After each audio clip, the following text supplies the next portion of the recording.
Like you said, I'm Amy Chopin, and I have the good pleasure of being a student here. And welcome to this session where we'll be going on, working on politics, power, and hegemony. And I'd just like to introduce our lovely women here who come to speak for us. We have Charlie Mullins Glen. She's the founder of the Mormon Women for Ethical Government, which is a nonpartisan group dedicated to the ideals of honor, decency, accountability, transparency, and justice in governing. She is the author of 5 books for children, several reviews, and several articles in scholarly journals. She has an MA at BYU and has been an adjunct professor there and has taught humanities and honors writing, intensive hard writing, like what I need to take. And then I'd like to introduce Barbara Jones Browne. She is the executive director of the Mormon History Association right now, and she previously worked as the historical director for Better Days 2020. That's a nonprofit group dedicated to popularizing Utah women's history and is currently co-authoring a forthcoming book, second volume of Massacre at Mountain Meadows with Richard E. Turley. She has an MA in American History at the University of Utah. And we have Christine Haglund, who is the former editor of Dialogue, a journal of Mormon thought serving from 2008 to 2016, and a noted Mormon historian and cultural commentator. And she currently manages a business history initiative at Harvard Business School. So, which one of you? We've switched the order, is that okay? That's fine. Barbara's going first, okay.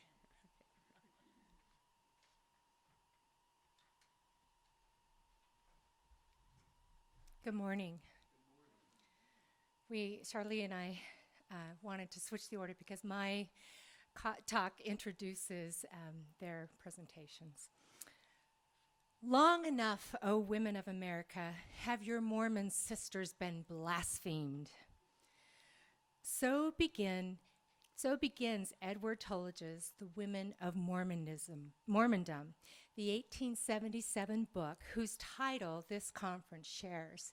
And I happen to have a well-worn first edition of that book if you're interested in coming to see it afterwards.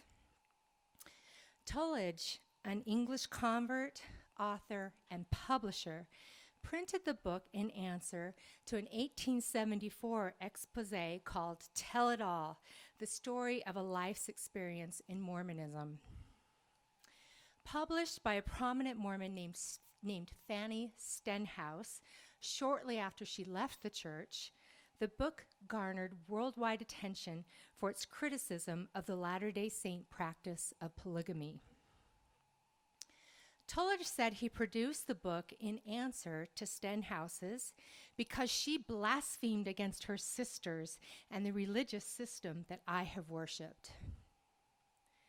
But even beyond Stenhouse's book, The Women of Mormondom was intended to refute the dual stereotypes of oppressed or sexually promiscuous Mormon women that had circulated for a quarter of a century ever since the church publicly acknowledged its practice of polygamy in 1852. Though the book is overwritten, filled with hagiography, exaggeration, and heroic prose that can seem tiresome and perhaps even comical to modern readers, the book is noteworthy in that it tells the sweeping story of Mormon history through women's experiences and perspectives. The Women of Mormondom preserve stories and biographies of more than 300 women, many of whose names would be lost to history otherwise. Though Tullidge's publishing company printed the book, and he certainly authored much of it, the driving force behind the book was Eliza R. Snow. In fact, there's a stately etched portrait of Snow in the book. I'll show it to you.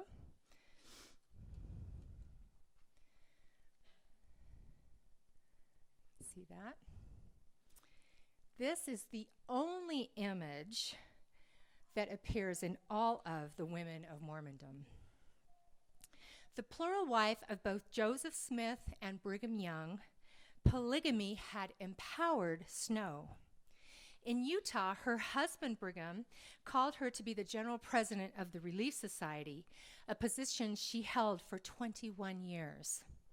Snow was undoubtedly the most powerful woman in the church.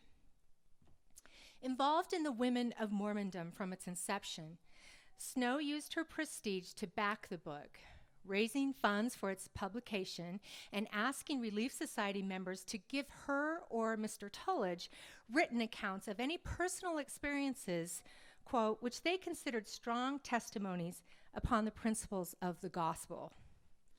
The book is replete with Snow's own stories of the beginnings of Mormonism. Tullidge and Snow wanted particularly the testimonies of the sisters and how they have lived polygamy, whether their hearts have been broken by it, whether they were forced into it, etc. Since no stories of broken-hearted or oppressed polygamous women appear in the book, either no such stories were submitted or no such stories were printed.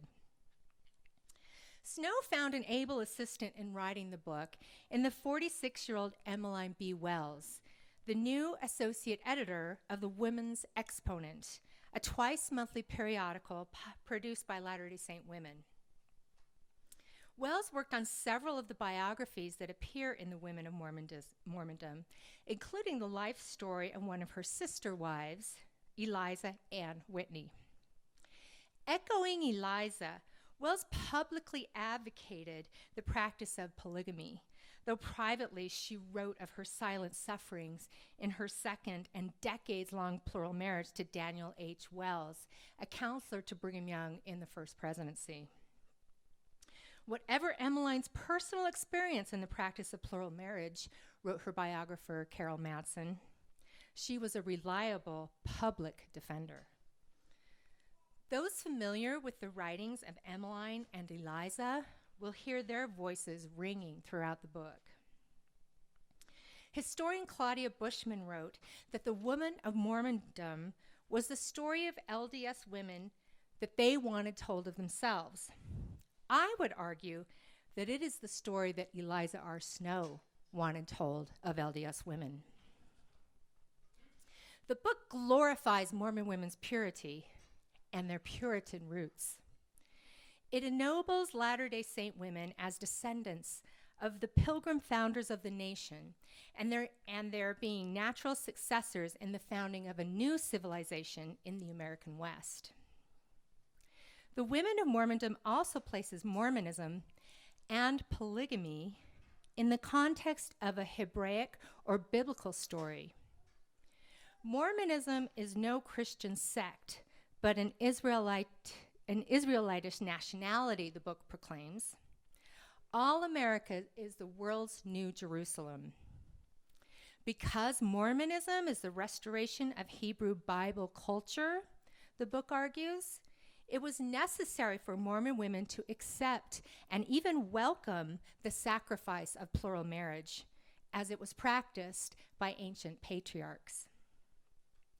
For the purposes of our panel this morning, I will focus on a third argument that the Women of Mormondom makes in support of Mormon women's respectability, that of their political power through the vote. By the time the book was published in 1877, women in Utah had exercised the franchise for 7 years. Besides the women of the sparsely populated Wyoming Territory, they were the only women in the United States that held that political power. Something that the book does not point out is that it was actually non-Mormon anti-polygamy activists and politicians who first called for Mormon women to receive the vote, beginning in 1869. These anti-polygamists believed giving Utah women the vote would politically empower them to vote down polygamy. Latter-day Saints, on the other hand, believed Mormon women would use their vote to show their support for their religious practice. They also hoped that Utah's granting women the vote would help change negative perceptions about the church and its women. Thus, the Utah Territorial Legislature voted unanimously in February 1870 to grant suffrage to Utah women. Empowering Utah women with the vote, especially Mormon women, was the antidote to the narrative of the oppression of polygamy. The enfranchisement of Utah women won the attention and acclaim of the president and vice president of the National Woman Suffrage Association, Elizabeth Cady Stanton and Susan B. Anthony. During a speaking tour of the West, made possible by the completion of the Transcontinental Railroad in 1869, Stanton and Anthony stopped in Salt Lake City in 1871 to congratulate Utah Territory for granting women's suffrage, a right that neither of them would live to exercise for themselves. Though Anthony strongly opposed polygamy, she became a lifelong advocate for Latter-day Saint women and their rights, in spite of the overwhelmingly negative national public opinion against them. Anthony consistently held Mormon women up as examples of enfranchised women, inviting them to speak at conventions and to be members of her national suffrage organizations when other women in other organizations refused to admit Mormon women because of polygamy. Leaders of the Relief Society, the women's organization of the church, developed programs to educate women about the political process and civic engagement. No sooner was suffrage granted to the Mormon women, Tullidge's book proclaimed, than they exercised it as a part of their religion or as the performance of woman's life duties, marked out for her in the economy of divine providence. In this apostolic spirit, they took up the grant of political power. The book also proclaimed that relief societies should be viewed as female suffrage societies in a female suffrage movement. In spite of its lofty goals and prose, the women of Mormondom had little, if any, effect on the antagonism that the nation would soon unleash against polygamy and the Mormon women's ultimate vote in support of it. When Latter-day Saint women did not vote for candidates opposed to polygamy, as some had hoped, anti-polygamists lobbied Congress to pass laws to pressure the church to disavow polygamy. In 1887, 17 years after Utah women began exercising their voting rights, Congress passed the Edmonds Tucker Act. Part of this legislation took away the voting rights of all Utah women, whether they were Mormon or not. Utah women who had enjoyed the privilege of voting for 17 years felt outraged when Congress took those rights away and fought hard to win them back. Led by Emmeline B. Wells and represented by a new generation of monogamous Mormon women, they created the Women's Suffrage Association of Utah, an affiliate of Anthony's and Stanton's National American Woman Suffrage Association, and organized local chapters through local relief societies throughout Utah Territory.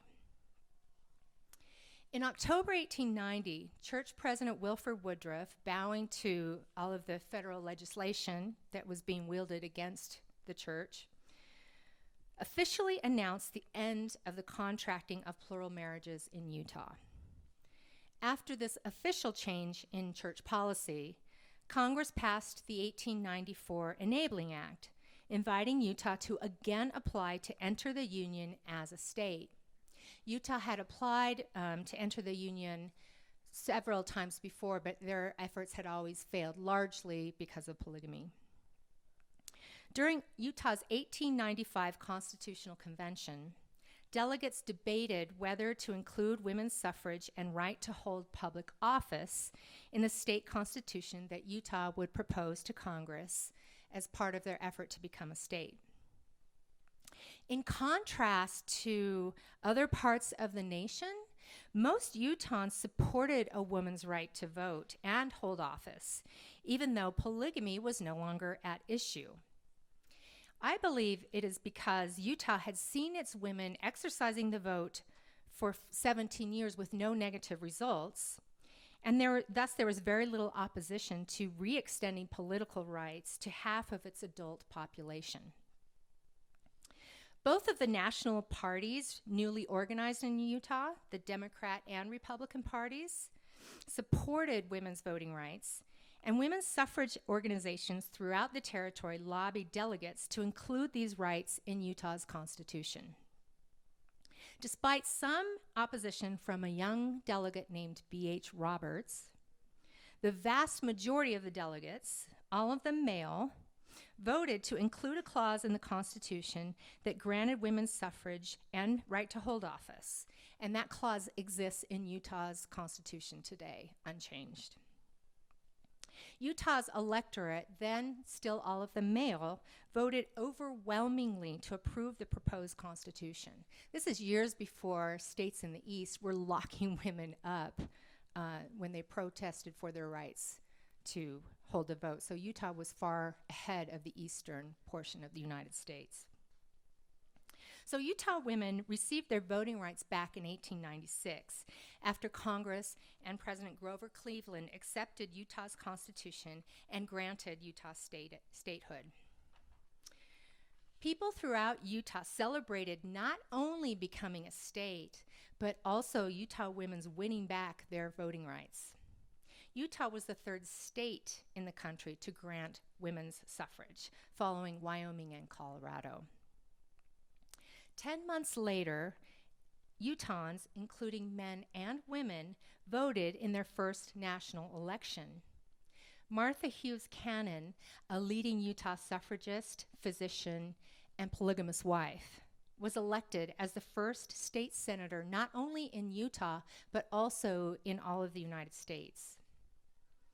In 2018, the Utah State Legislature voted to send a statue of Senator Cannon to represent our state in the U.S. Capitol's Statuary Hall, replacing a current representative statue of television inventor Philo T. Farnsworth. Some of you may have followed the controversial debate that erupted over changing the statue from Philo to Maddie Cannon. But in the end, Utah's legislature voted overwhelmingly for Maddie Cannon's effigy to represent Utah. A new heroic-sized statue of Cannon will be unveiled in a public ceremony in Statuary Hall in August 2020, marking the 100th anniversary of the passing of the 19th Amendment, originally called the Susan B. Anthony Amendment, and also marking the 150th anniversary of Utah women receiving the vote.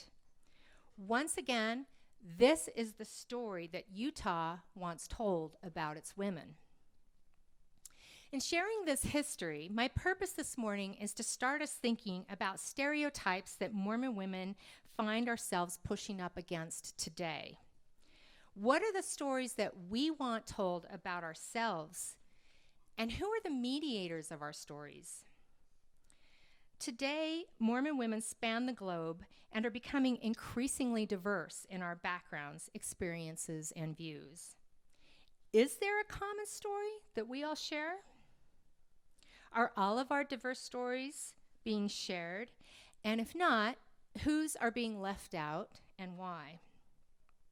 I look forward to exploring these and other questions with you and my fellow presenters throughout this conference in the hopes that we can come to a better understanding of who we are, who we have been, and who we are becoming, both collectively and as individuals. Thank you.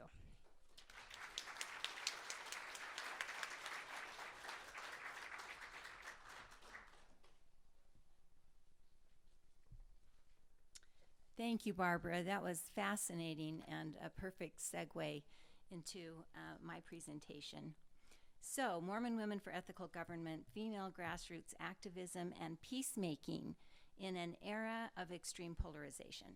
In an interview published in Democracy, a Journal of Ideas, on February 2nd, 2017, sociologist and political scientist Theda Skocpol of Harvard University made this prediction. I have some faith that women, probably not just Democrats or progressives, but just women who are upset at various things, are going to be good at networking and forming some kind of oppositional groups. Just to give some context, this interview was published 13 days after the inauguration of President Donald Trump in 2017. 1 year later, in February of 2018, Scotchpole and Laura Putnam wrote an article called Middle America Reboots Democracy, in which they noted that, quote, the fact that professional women comprise the strong majority of new leaders and activists means that even those with no prior experience in political organizing have lifetimes of experience in working for change within existing systems.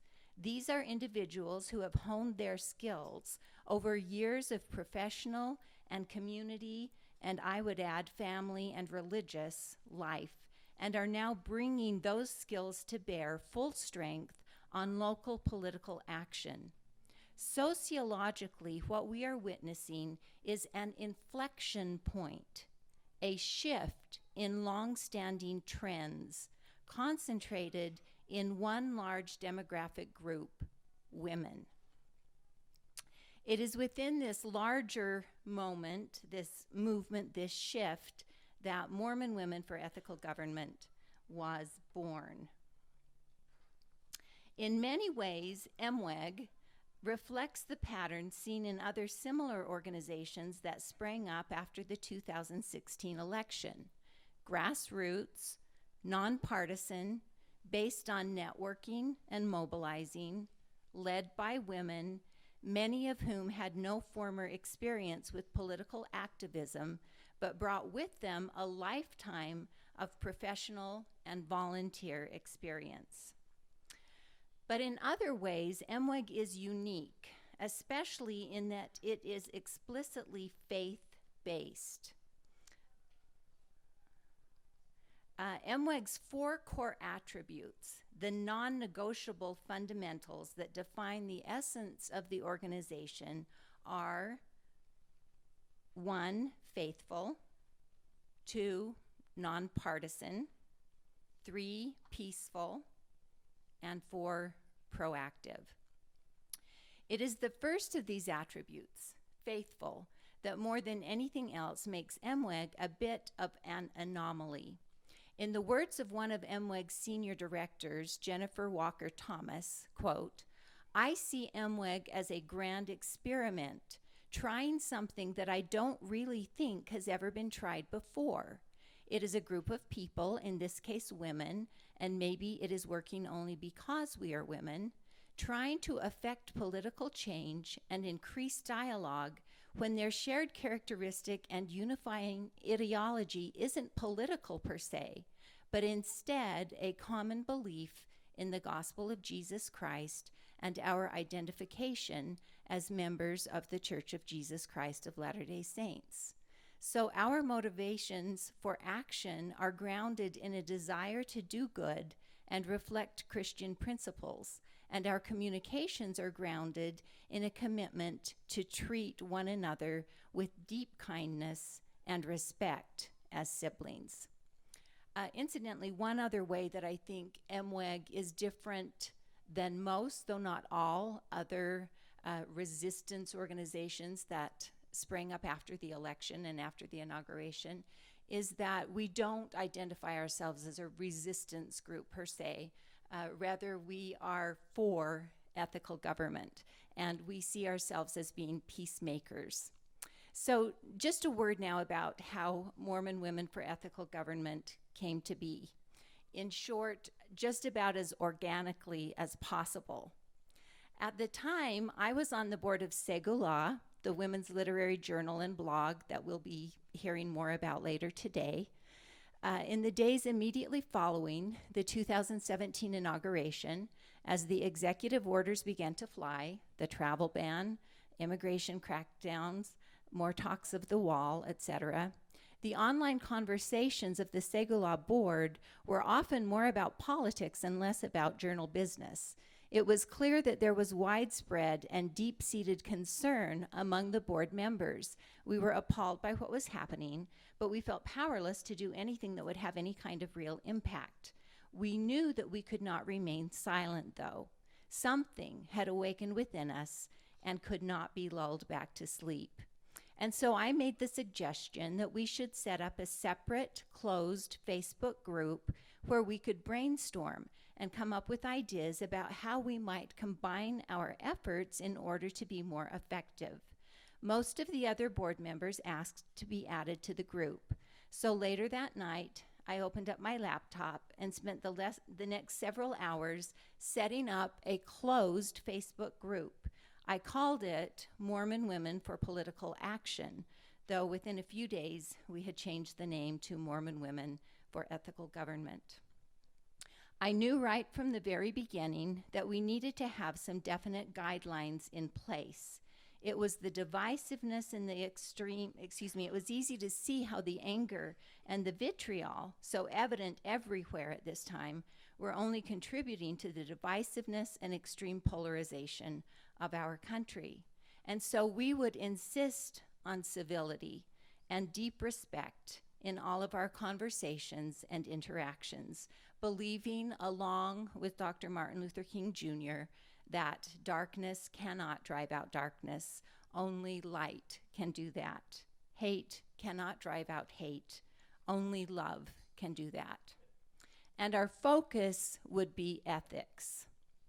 Having taught Dr. King's magnificent letter from Birmingham jail in my classes at BYU for nearly a decade, I had become a true disciple of his wisdom and vision. And so I decided to use the 6 principles of nonviolence as practiced by Gandhi and Dr. King and others as MWEG's guiding principles. We later adapted these into our own 6 principles of peacemaking, which remain our guiding core principles. Now, it makes no sense that I went to the effort to put all of this in place for just a small group of close friends. But nevertheless, I felt compelled to do so. Once all the core guidelines were clearly articulated, our commitment to civility, our focus on ethics, our dedication to nonpartisanship, our discipleship to Jesus Christ, our loyalty to the church, our allegiance to the 6 principles of nonviolence, etc., I then added the other Segula sisters who had indicated interest. In hindsight, I wish I would have said, let's not add anyone else just yet, but it never occurred to me to say that. Well, immediately the initial members of the group started adding friends, who added friends, who added friends, and within 48 hours we had 270 members. By day 5, that number had grown to nearly 1,000, and within 4 weeks, we had 4,000 members. At that point, we put on the brakes until we could figure out what we were doing. But MWEG now boasts over 7,000 members and has chapters in nearly every state. So how did this happen? Why did it snowball so quickly? Clearly, the moment was ripe. Here's what a few of our early members had to say, and these are direct quotes. 1, after staying up all night on election night, vacillating between horror and fury, I realized I couldn't sit back and do nothing when so much was at stake. So I began looking for ways to advocate for change. My deep desire to join efforts with others was realized when I was introduced to MWEG. Another one. I cannot thank MWEG enough for existing. I was sitting every day for weeks on end, wringing my hands and feeling literally ill and helpless over what was happening daily in our country. Now I am empowered. I am actively doing something daily that is positive and proactive. I feel knowledgeable about the issues and able to speak up and use my unique voice. Another, I wanted so desperately to be involved in advocating for just policies, but I needed guidance. MWEG taught me how to be an advocate in the most effective and peaceful way possible. Another, before MWEG, there wasn't a group where all the parts of me, my womanhood, my membership in the church, my political passions, felt welcome. And another, In the summer of 2016, I had a very strong and extremely audacious spiritual impression that I was supposed to play an important role in defending democracy. When MWEG came along, it was the clear on-ramp to such a role. I now see that this impression was not audacious, but I see it as a responsibility that I want every single citizen to feel. And another, MWEG has now given me a vehicle to live out my duties and privileges as a citizen on a daily, ongoing basis in community with other women. I feel like I'm part of rebuilding and repairing our democracy, just a small part, but that is precisely what's needed. Citizens around the country willing to do their small part to strengthen our civil society and call for ethics in government. Another, I was tired of being silent. Another, the election hurt deeply. I felt betrayed by the election of a man who mocked and abused groups that I or my loved ones were part of: women, the disabled, people of color, religious minorities. Finding MWEG was a balm for my wounded heart. And then finally, joining MWEG felt like I walked in the door to my sanctuary after a long, hard, sad day. So these women felt like they found a home, a tribe, sisterhood, a voice, and a place to become educated about the issues and how to be an effective advocate. And it seems that there was another factor for many women, those who were highly educated but had chosen to put careers on hold while they raised their families, but who were desperate to put their skills and education to work in a cause that they believed in. From one of our state chapter leads, the night before I was invited to join MWEG, I was having a pretty good full meltdown. I'm the mom of 2 toddlers and struggling to find my place. I have a master's degree and a fire in my heart that I can't put out, but nowhere to put my efforts.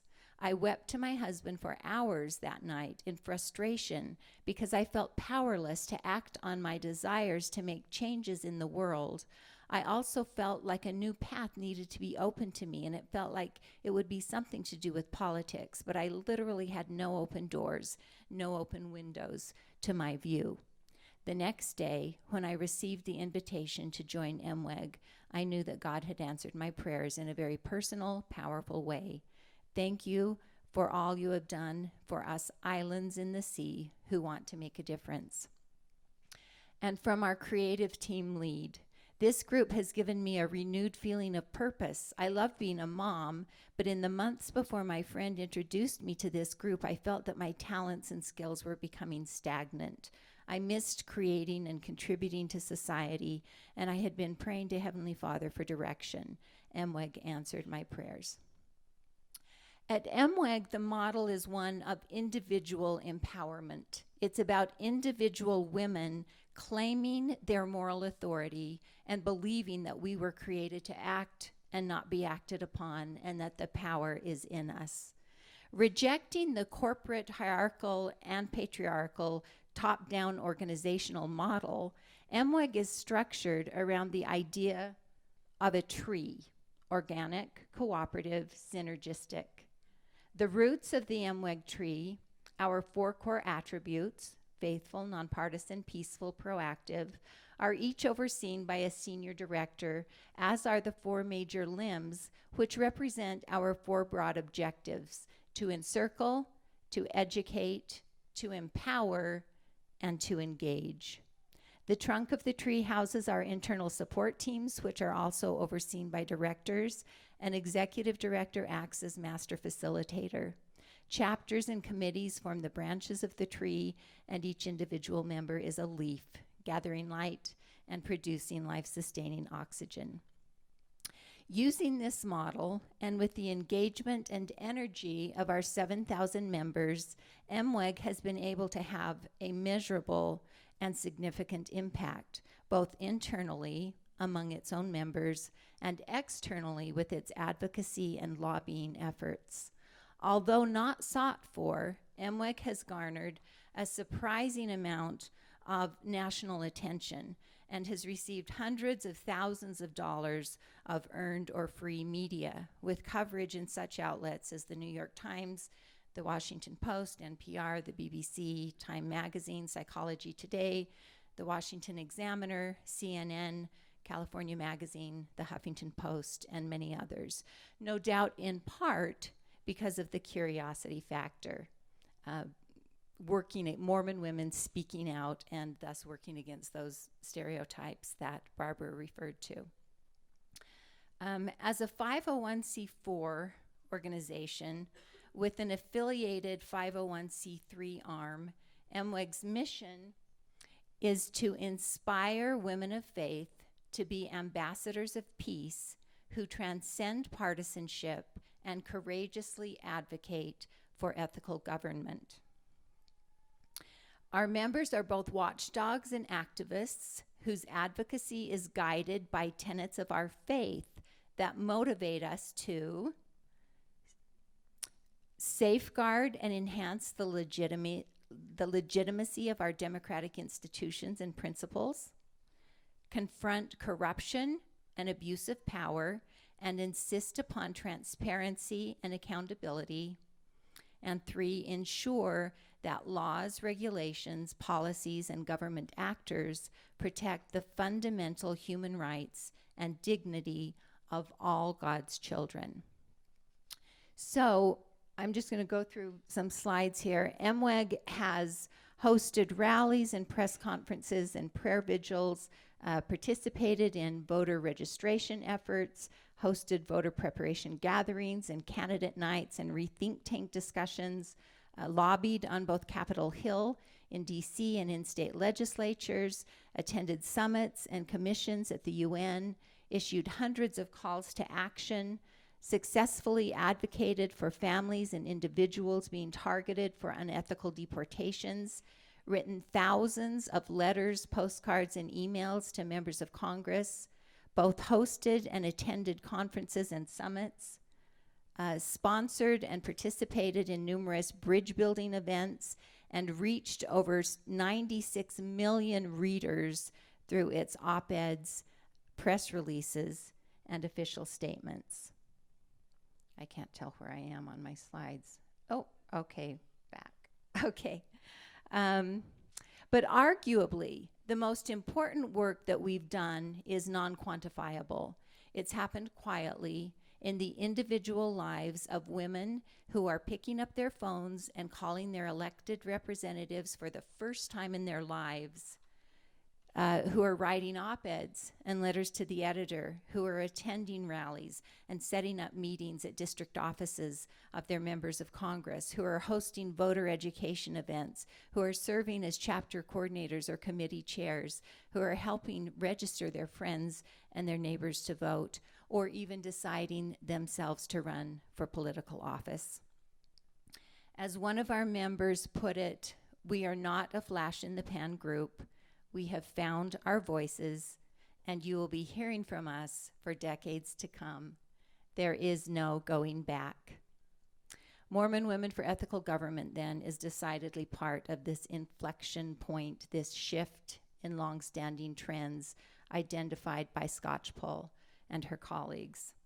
And we like to think that our stalwart Mormon foremothers are proud. Thank you.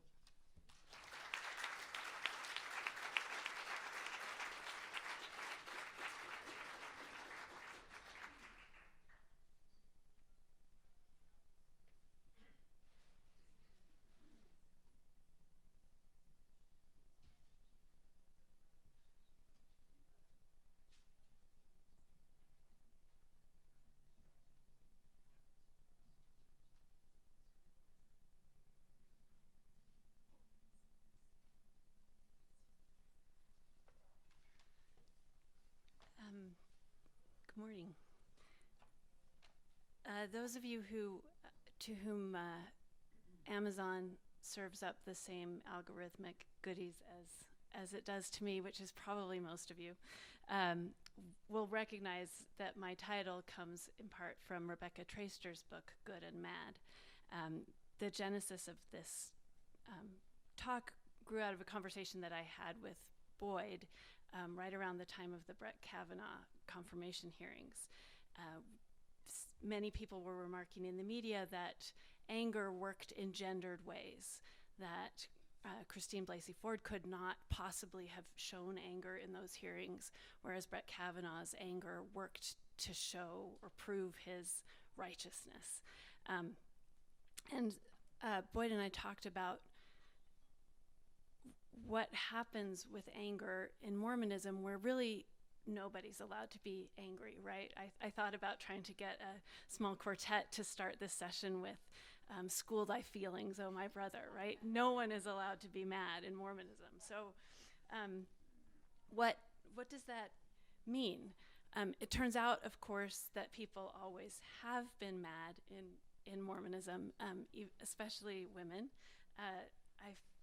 A friend of mine sent me this terrific example when she heard my topic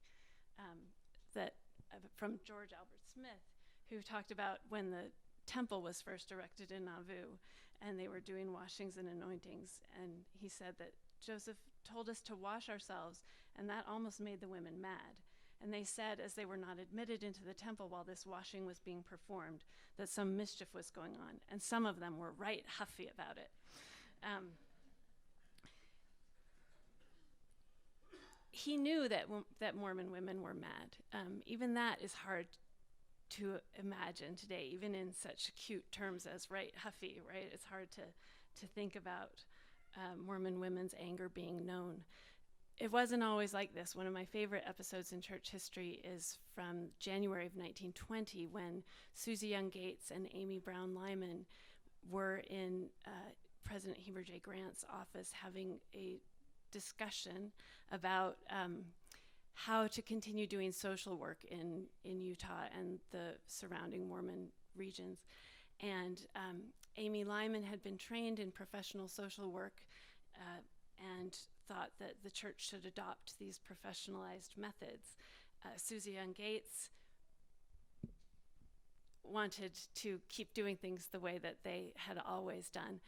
Neither of these women was known for being reticent, and apparently the discussion got quite heated. The interesting part of this is that President Grant did not mediate their dispute or solve their problem. He sent them back to their respective boards to work it out amongst the women. This is unimaginable today in our contemporary church for many reasons, starting with auxiliary presidents having that kind of access to the president of the church. But also expressing opinions forcefully, particularly in front of the brethren. But it doesn't mean that Mormon life doesn't continue to generate reasons for anger, right? I thought through a typical Sunday morning and what might be going through people's minds at church while we're all smiling at each other. I'm in primary right now, so I know that the presidency gets annoyed at teachers who don't show up, at a bishopric who doesn't make staffing primary priority, parents who don't make their kids go to the bathroom before primary starts, teachers who don't keep track of time, and a music leader who insists on changing the words of the songs to be more gender inclusive and refuses to sing approximately 20% of the songs in the primary songbook, which she thinks are detrimental for some reason. The Young Women's President might get mad at girls who won't stop texting during lessons, unsupportive parents, the Young Men's Presidency that always forgets to plan the combined activities, the disparity between girls and boys' activities and opportunities, or a counselor in the presidency who's critical or uncooperative. Bishops might get mad at families who need assistance but won't take what he thinks are obvious steps to help themselves, or at the stake president whose pet program doesn't seem inspired and eats up too much of the ward's time and resources, or a congregation that isn't reverent during sacrament meeting, or even a ward choir director who's always asking to sing in Latin and have trumpet descants for Christmas and Easter hymns. Obviously, we could multiply examples all day, and the angers elicited by church basketball are clearly beyond the scope of this session, so I won't even bring those up. But these are the easy ones, right? There are also worse ones. Abuse, ecclesiastical, sexual, metaphysical, the full panoply of unrighteous dominion, which we know happens among us. All of these incidents evoke essentially the same physiological responses, right, in varying degrees. There's a cascade of adrenaline and cortisol. We feel our heart rates rise. It's somewhat indistinguishable from being nervous in front of a crowd of people, but still, it's the same response. Nevertheless, we can recognize pretty easily that it makes no sense to treat all of these sources of anger in the same way.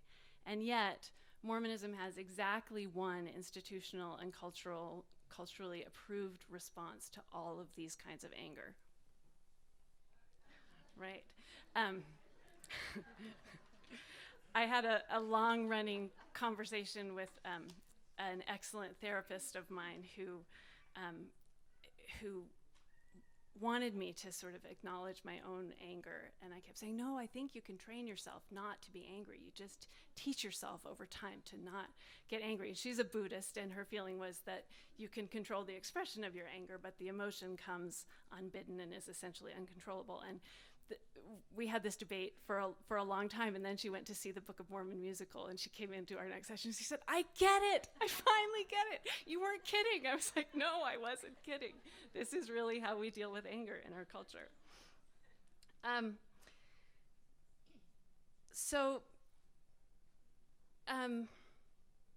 What is to be done?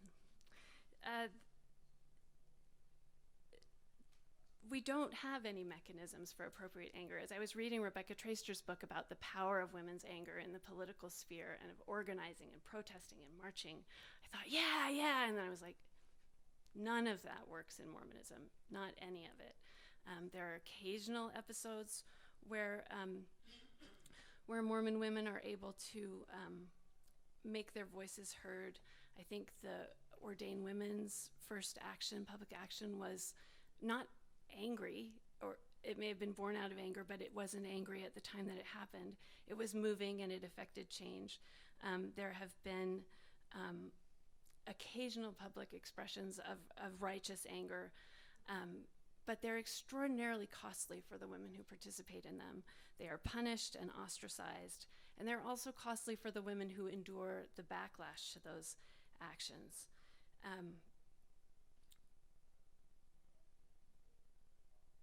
I do think over the long range, over the very long term, they move the Overton window. The number of things that are thinkable gets expanded with these actions, but they're tremendously costly, and in the short and medium term, they're not very effective.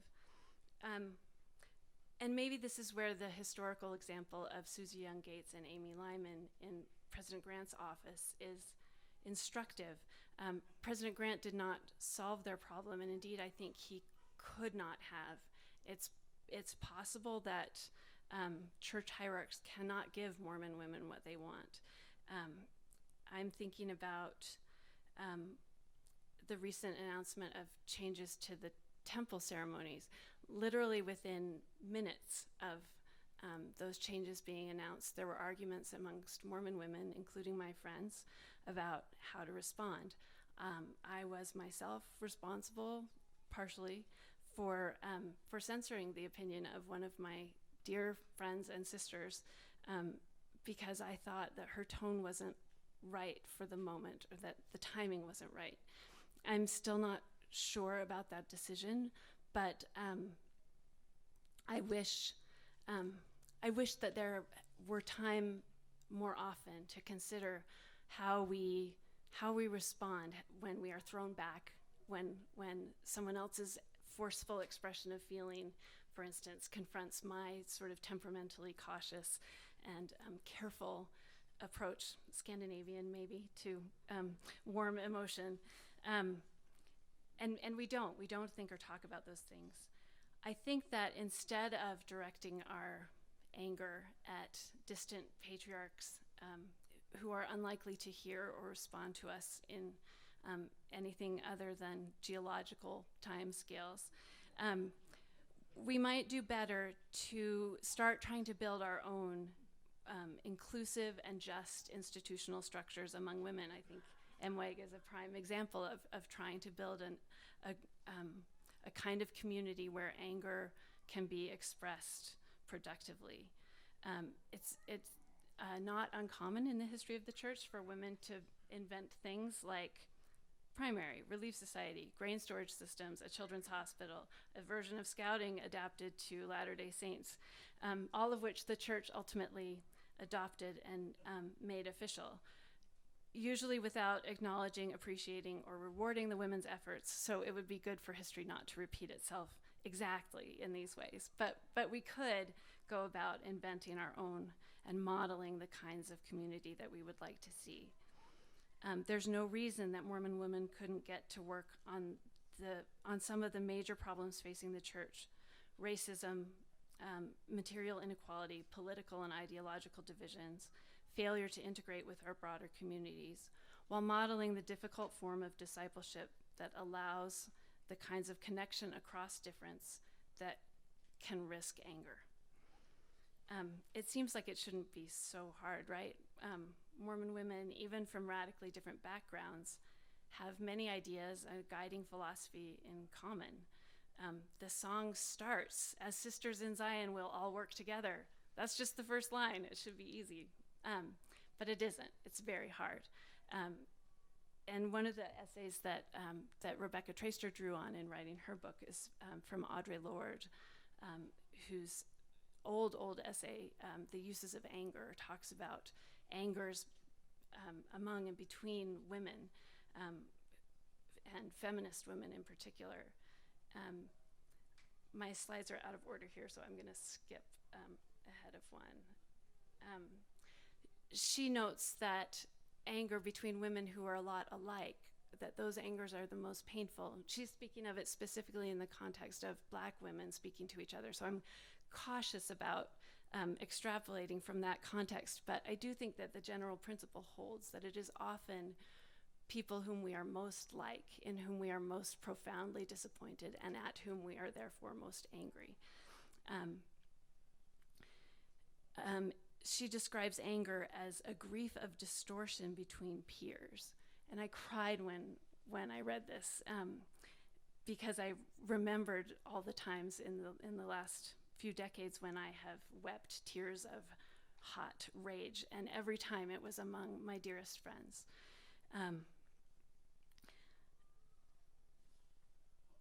So why would we want to be angry at each other, or to admit it? And Lorde's conclusion is that this is how we become close to each other, that anger expressed will not kill us, she says. Let me go back to this one.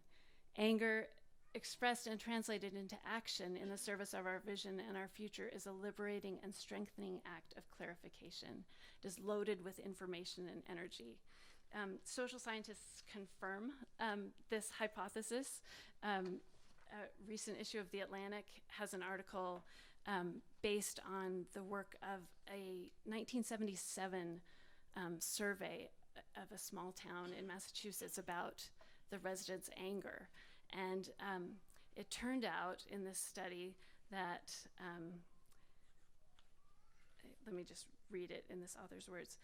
These angry episodes took the form of short and restrained conversations. They rarely became blowout fights, and they didn't make bad situations worse. Instead, they tended to make bad situations much, much better.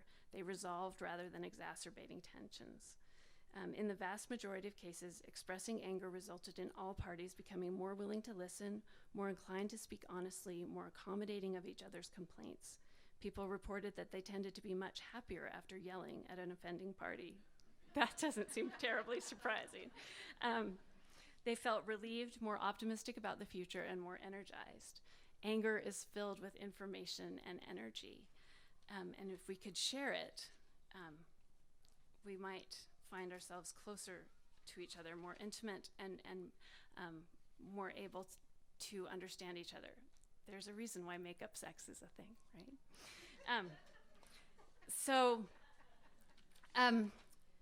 Among Mormon women, what would this look like? I'm going to just skip ahead to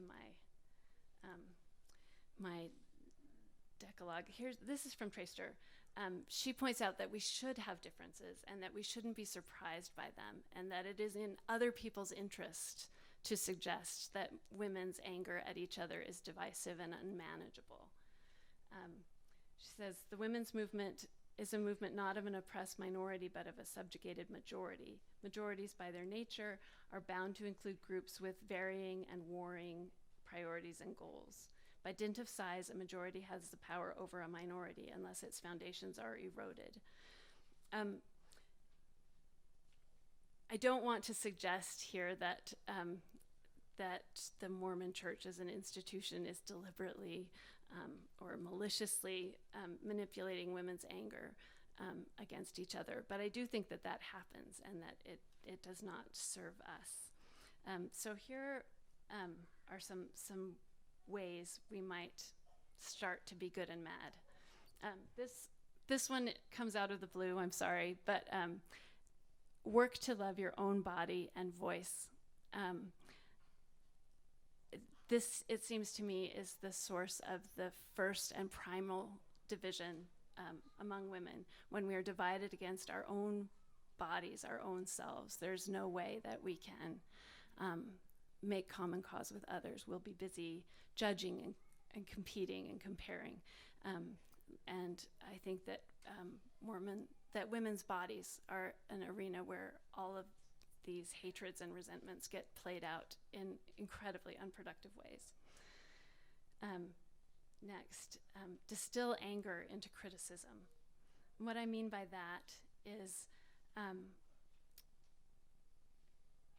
sorry, my slides are completely out of order. This would be one place where I probably should have spent less time on my hair and more on my slides. So making peace with your own body frees up a lot of energy.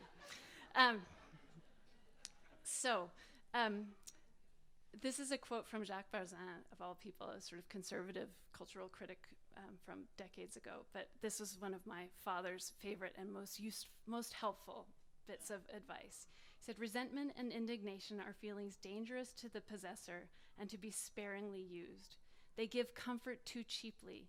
They rot judgment. And by encouraging passivity, they come to require that evil continue for the sake of the grievance to be enjoyed.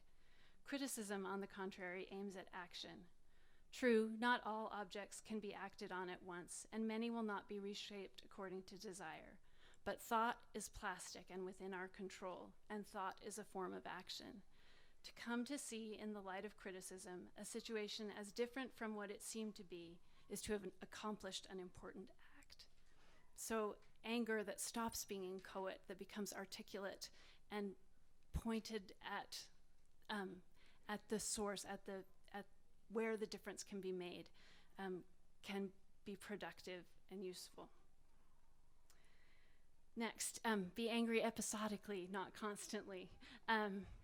That means walk away from Twitter, walk away from Facebook, figure out ways to self-soothe and to feed your soul so that you're not angry all the time. It's everywhere. We could all drown in indignation and outrage. I don't know if a few years ago you saw Slate did a calendar of outrage. They just cataloged the number of things that people were outraged about on social media every day, and there was something new every day, and that was before Trump was elected.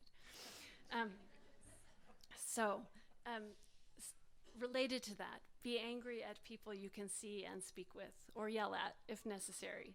Being angry at distant hierarchs or strangers on Facebook and Twitter is ultimately not productive. Allow and acknowledge grief. I love that Audre Lorde spoke of the grief of distortions between equals and how anger arises when we are with people who we feel we ought to be close to and we ought to belong with and don't. Acknowledge that grief as grief so that it doesn't turn into anger. I think there's time here to share personal examples. Several years ago at a campus not far from here, I participated in a seminar on Mormon women's history. There were 8 women, all self-identifying as feminists to varying degrees, all quite similar in our backgrounds. And on the first day of this seminar, I said something so terrible that 5 of the 7 other women got up and walked out while I was speaking mid-sentence. It was devastating. I've rarely felt so lonely in my entire life. And we spent the next several weeks together meeting every day, and those wounds were partially healed. But I've wondered for a long time what would have happened if they'd stayed and told me why what I said was so troubling, or if I had been brave enough to call after them or to bring it up again. Instead, we did this careful dance for to find out what was safe, and we did it, but it wasn't very efficient. And I've often wondered what might have happened if we'd just aired that anger and gotten it over with.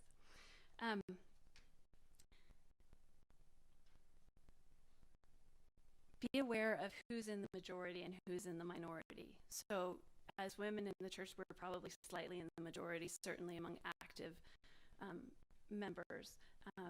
And so recognizing the power that comes from that, but also sit with the idea that sometimes you are the oppressive minority. So this is from Lord. She says, somewhere on the edge of consciousness, there's what I call a mythical norm, which each one of us each one of us in our hearts knows that it is not me. In America, this norm is usually white, thin, male, young, heterosexual, Christian, and financially secure. It is with this mythical norm that the trappings of power reside. Those of us who stand outside of this power often identify one way in which we are different, and we assume that that is the primary cause of all oppression, forgetting other distortions around difference, some of which we ourselves may be practicing. This is critically important for Mormon feminism, which is late to intersectional kinds of feminism, and late and slow. Mormons are largely, American Mormons are still quite a homogeneous group, and we don't do well with difference, and it's a useful exercise to notice that about ourselves. Related to that, be careful about being angry on behalf of others. One of the things that happens when people get woke suddenly is that they are eager to share their newfound knowledge. If you are yelling at someone like you so loudly about how they are not respecting the person who is different from you, you can't hear that person when they actually try to speak. Be cautious. Listen louder than you sing. This is came from a talk in my stake that was given to commemorate Black History Month. A brother named James Jones said, "We must listen to those we regard as the other. Many years ago, I sang in the BYU men's chorus under the direction of Rosalind Hall, or Rosalind the Great, as I often call her.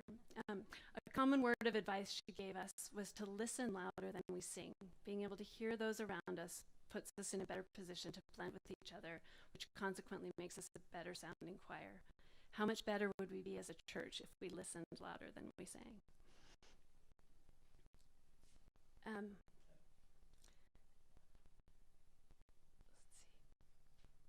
Pay attention to structures and institutions. Depersonalize your anger. Be empathetic. One of the things that I think happens in Mormonism is that because we regard the structure of the church as revealed, we tend to see it as entirely benign, or to just ignore it, right? Anger is always a personal problem. There's a great chapter from the Marriage and Family Sunday School class that I wanted to talk about, but don't have time, that is about managing anger. And it's mostly sort of good, basic cognitive behavioral techniques for managing and bringing awareness to the times that you're angry and what to do about it. But it's always a personal problem. At best, we might think that anger is a problem between two people that we can solve. But it turns out that most of the time, most of these situations, individual behavior is strongly conditioned by the structures in which it occurs, and that if we can see that, recognize that the bishop who is oppressing us in the moment is also himself being pressured by the stake president, by his wife, by a million other things. There are all these structures in which we interact, and practicing a little bit of empathy about the institutional constraints that other people are operating under goes a long way towards diffusing anger and making it useful.